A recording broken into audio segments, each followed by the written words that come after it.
प्रभु आसन में बैठो कहे श्या राम। आज सुगर ढंग से माता सबरी रहे तो प्रभु श्री रामचंद्र लखन लाला आसन दे के बैठाते कहे श्या राम। आज माता सबरी तुम कथे प्रभु तुम अनति की धुरिया लात हो ना आप मला भूख लगे हुई प्रभु आप मन भर में बोर के फल तोड़ के लाहो कहे श्या राम। ये बोर के फल ग्रहण करो कहे श्या राम।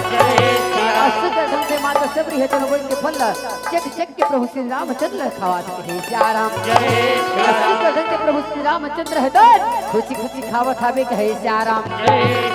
एक बोर के फल लखन लाल थे वो लेकिन लखन लाल है तो लखन गिन मर जाते कहे श्या राम। वो बोर के फल पीछे तरफ फेंक देते कहे श्या राम।